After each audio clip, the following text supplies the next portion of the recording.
में बीरेन जी बताइए, दिल्ली का चुनाव कैसा चल रहा है? देखिए, ये चुनाव इसलिए महत्वपूर्ण है कि देश में बहुत सारे केंद्र शासित प्रदेश राज्य हैं, लेकिन दिल्ली की सबसे ज़्यादा चर्चा होती है।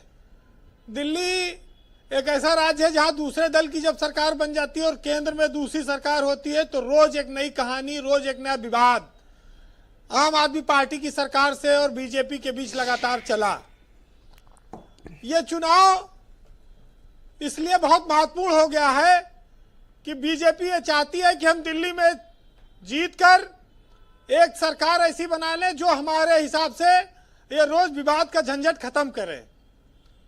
अब इसमें जो अभी कांग्रेस से और आम आदमी पार्टी के बीच एक गठबंधन टूटा है, इसको अगर थोड़ा पीछे जाकर देखें तो जो केजरीवाल ने पिछला चुनाव जीता था वो भी अकेले दम पर जीता था। लोकसभा चुनाव में गठबंधन जरूर हुआ, उस वजह से माना जा रहा है कि इंडिया गठबंधन में दरार आ गई और ये लोग अलग अलग लड़ रहे हैं और केजरीवाल का नुकसान होगा। देखिए, कांग्रेस के पास तो 0 सीट थी विधानसभा में, उसका कोई नुकसान तो होगा नहीं अगर वो हार भी गई, लेकिन वो लड़ इस तरह से रही है कि जैसे वो सरकार बनाने जा रही है। हो सकता है कुछ सीटें वो जीत जाए, लेकिन ये गारंटी के साथ नहीं कहा जा सकता कि वो खाली आम आदमी पार्टी का नुकसान करेगी, भाजपा का नुकसान नहीं कर पाएगी। क्योंकि कोई भी जब महानगर होता है तो वहां पर एक ऐसी आबादी जरूर होती है जो 50% स्थानीय है और 50% बाहरी लोग होते हैं। दिल्ली भी इससे अछूता नहीं है। अब ये लोग तय करेंगे कि वहां वो किस विचारधारा के साथ आगे जाना चाहते हैं। ब्रजेश जी, बाहर से आने वाला या स्थानीय स्तर पर जब वहां वोटर हो गया तो वो जनता निर्णायक हो गई, वो क्या काम करेगी।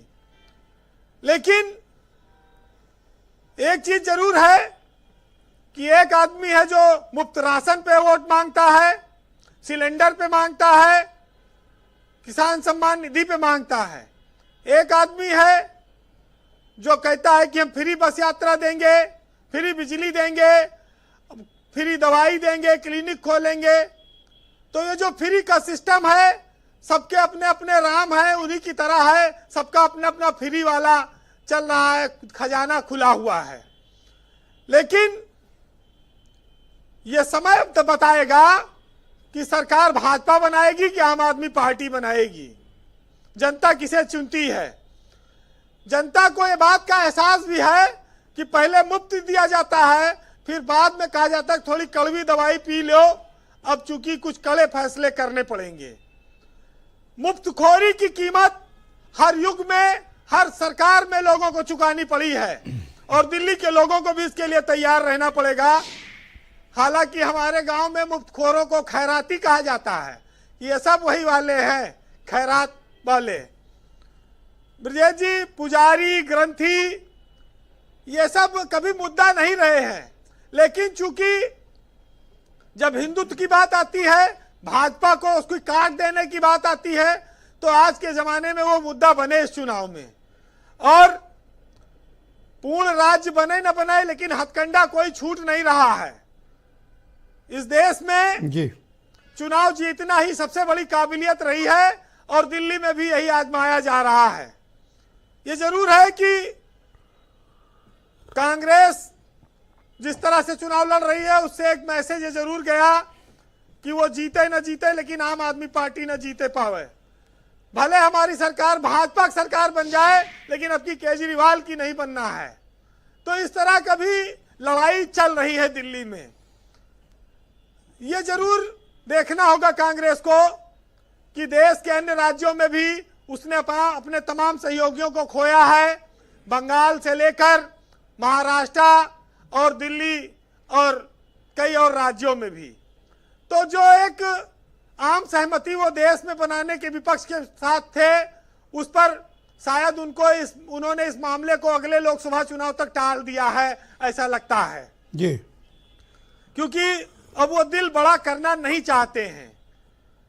दिल्ली चुनाव से कोई बड़ा फायदा नहीं होगा, लेकिन ये भी लोगों को समझना होगा कि दिल्ली की सियासत बहुत खतरनाक है। आम आदमी पार्टी के नेता तो सब ज्यादातर इसमें जेल भोग आए हैं। ये सियासत आगे भी इसी तरह की चलेगी और कठिन भी हो सकती है। थोड़ा आप इस पर प्रकाश डालो। ये रोज बेइज्जती करते हैं तरह तरह के पोस्टर और वीडियो के जरिए, ये क्या है इनका? बिरजेश जी, हमारे यहाँ एक बार जब कोई अधिकारी नहीं मानता था तो नगर पालिका वाले जो कर्मचारी होते थे वो अधिकारी के दरवाजे पे मैला फेंकवा देते थे ढेर सारा। तो ऐसे भी तमाम किस्से आए हैं। आप ऐसी बात कीचड़ जो उछालने की बात चल रही है, नहीं ऐसी घटनाएं हुई हैं। तो बहुत सही एक्सपीरियंस दिया आपने मुझे। कुछ पास्ट की घटनाएं सिस्टम है और ये चलता रहेगा। भाजपा ये कहती है कि ये लोग दागी हैं, सब जेल जा चुके हैं। वो लोग उनके भी लोगों कहते हैं ये भी जेल गए हैं। तो एक दूसरे पर ये चीजें चल रही हैं। फिलहाल जी इस देश की जनता की तकदीर क्या है वो कंक्लूड सुनिएगा जी। कि तेरे मेरे बीच में आड़े है तकदीर और तेरे साथ कुबेर हैं मेरे साथ कबीर। राजा देखो महल से खिड़की पर आकाश और फुटपाथों पर जिंदगी उनको दिखती काश। और नीम जहां पंखा झरे चौपाल बाटे छाओ और शहरी बाबू देख लो आकर मेरा गांव। बहुत शुक्रिया वीरेन जी, आपका बहुत बहुत धन्यवाद। ग्राउंड जीरो से अपना फीडबैक, ओपिनियन और पॉलिटिकल ऑब्जर्वेशन हम तक पहुंचाने के लिए आपका बहुत धन्यवाद। बहनों भाइयों, अब रुख करेंगे डिबेट के दूसरे चरण में। अभिषेक तिवारी